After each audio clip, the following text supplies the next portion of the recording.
Hello everyone, welcome to my channel. कैसे हैं आप सब? उम्मीद करती हूँ आप सब बहुत अच्छे होंगे। तो जैसा कि दोस्तों आप सब देख सकते हैं कि बारिश का मौसम स्टार्ट हो चुकी है और बरसात के मौसम में अनेकों परेशानी उत्पन्न हो जाती है, जैसे घर के अंदर अजीब सी स्मेल आना या फिर मक्खी मच्छर बहुत ज़्यादा घर में आने लगते हैं और इस वजह से हम काफ़ी परेशान होते हैं। तो उसके लिए बहुत ही बढ़िया सॉल्यूशन बताने वाली हूँ। तो आप ले लीजिए कोई भी बेकार प्लास्टिक के डब्बा, आप स्टील के बर्तन में भी कर सकते हैं, लेकिन शैम्पू की स्मेल जो है वो काफ़ी देर तक बर्तनों में रह जाती है। तो इसके लिए कोई प्लास्टिक का बर्तन ही ले लीजिएगा और उसमें लेना है 1 चम्मच जितना शैम्पू। तो जिस भी ब्रांड का शैम्पू आप यूज़ करते हैं वही लीजिए और 1 चम्मच बेकिंग सोडा और थोड़ा सा पानी के साथ इसको अच्छे से मिक्स कर लेना है। और मिक्स करने के बाद फिर आधे ग्लास जितना पानी इसको रख के और फिर से मिक्स कर लीजिए।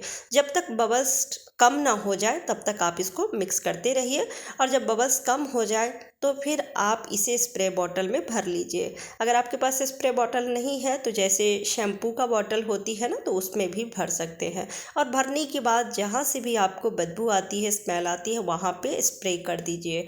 दीवार से लेके कॉटन पे या फिर कारपेट हो गया, कोने कोने में आप इसका छिड़काव कर सकते हैं। इसका कोई नुकसान नहीं है। बेकिंग सोडा से जो भी कीटाणु घर में उत्पन्न होंगे या फिर जो बैड स्मेल होगी वो स्मेल दूर हो जाती है। और शैम्पू से एक बहुत ही अच्छी सी खुशबू, एक अच्छी फ्रेगनेंसी पूरे कमरे में फैल जाती है। तो इस तरह से जब आप स्प्रे करेंगे ना, तो घर में जो सीलन से अजीब सी स्मेल आती है लगातार बारिश होने की वजह से, तो आपको बदबू नहीं आएगी। आप कॉटन पर भी स्प्रे कर सकते हैं। घर के अंदर ज़्यादा मक्खी मच्छर ना आए उसके लिए कुछ बातों का ध्यान रखिए, जैसे कि अगर आपने प्लांट्स लगा के रखा है तो प्लांट्स के आसपास पानी इकट्ठा ना हो, उसे साफ़ करते रहिए। साथ में मिट्टी के अंदर भी साफ़ सफाई करते रहें। जैसे गमलों के अंदर जो मिट्टी होती है तो उसमें बहुत ज़्यादा पानी इकट्ठी हो जाती है, तो उस वजह से भी उस पर मक्खी मच्छर बहुत ज़्यादा लगते हैं। तो इन सब की साफ़ सफाई करते रहिए।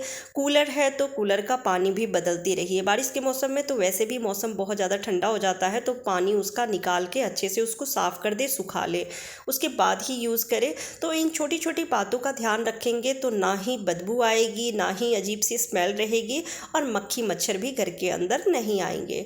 तो उम्मीद करती हूँ आपको ये टिप्स पसंद आए होंगे। अगला टिप्स है दूध से रिलेटेड। दूध तो हम सभी घरों में लेते ही हैं। ज़्यादातर क्या होता है कि मॉर्निंग में दूध लेने की वजह से प्रॉब्लम ये होती है, हम दूध को बॉईल करने के लिए गैस पर रख देते हैं और किसी और काम में लग जाते हैं। गैस का फ्लेम चाहे कितना भी लो कर दे, पर कई बार दूध बॉईल होके बाहर आ जाती है। इससे दूध भी नुकसान हो जाती है, सारी मलाई बाहर आ जाती है और दूध का स्वाद भी बिगड़ जाती है। तो काम ज़्यादा होने के कारण मॉर्निंग में हमें ऐसा करना पड़ता है। तो उसके लिए मैं छोटा सा टिप्स बताती हूँ कि ज़्यादातर तो कोशिश करें कि दूध जब भी बॉईल करें तो खड़े होकर बॉईल करें। लेकिन अगर कई बार काम होने के कारण हम दूध को रख देते हैं गैस पे कम आंच करके, तो आप क्या करें, ऊपर से कोई भी चम्मच या कलछुल या कुछ भी आप रख दीजिए, जिससे कि दूध उबल के बाहर नहीं गिरेगी। गैस का फ्लेम लो रखें और जब भी दूध उबाले तो दूध जितना है उससे बर्तन थोड़ा बड़ा ही रखें और दूध आप उबालते समय इस तरह से चम्मच ऊपर से ज़रूर रख दें। फिर आप देखेंगे दूध उबल के बाहर नहीं गिरेगी। अगला टिप्स है दूध से ही रिलेटेड कि जब भी आप दूध को बॉईल करते हैं तो एक बात का ध्यान रखिए कि दूध को ज़्यादा बॉईल ना करें। दूध को 2 से 3 बार ही उबाल आने दें और उसके बाद गैस को ऑफ कर दें। कई लोग क्या करते हैं, दूध को बहुत अच्छे से खौलाते हैं, आधे आधे घंटे तक गैस का फ्लेम लो करके और दूध को बॉईल करते रहते हैं। वो दूध जो है पीने लायक नहीं होती है। दूध की सारी पौष्टिक जो है वो ख़त्म हो जाती है। दूध हम बच्चों को भी देते हैं पीने के लिए, खुद भी पीते हैं, क्योंकि दूध में बहुत भरपूर मात्रा में पौष्टिक होती है। लेकिन जब आप इतना दूध को बॉईल करते हैं तो सारे पौष्टिक तत्व जो है वो ख़त्म हो जाती है। तो अगर आपको मलाई भी निकालनी है, दूध से मक्खन बनाने हैं, घी बनाने हैं, तो भी आप 2 से 3 बार ही दूध को बॉईल आने दें और उसके बाद गैस बंद करके दूध को ठंडा होने दीजिए।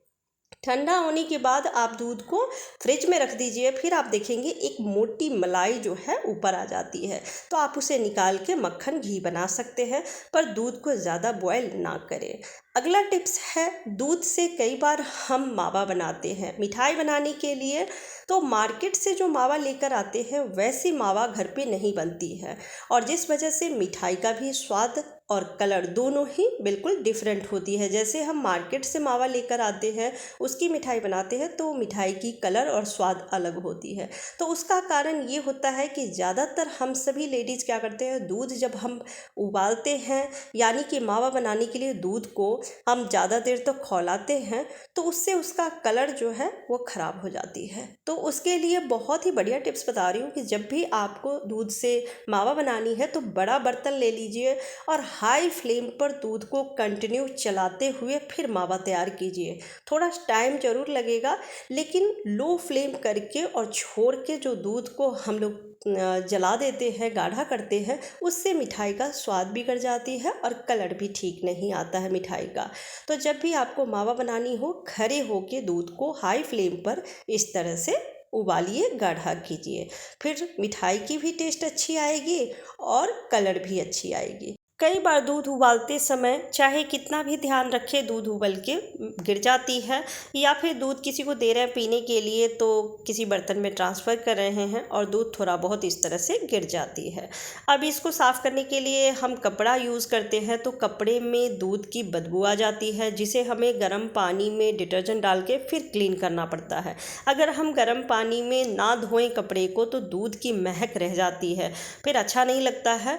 और कपड़े को अगर हम फेंकते हैं तो कितने कपड़े को फेंकेंगे, क्योंकि कई बार होता है कि बच्चे अगर घर में छोटे हैं तो बार बार दूध उन्हें गर्म करके दूसरे बर्तन में रख के या फिर देना होता है, तो थोड़ा बहुत दूध गिर ही जाती है। तो उसको बार बार कपड़े को हम फेंकेंगे तो इतने कपड़े कहाँ से लाएंगे।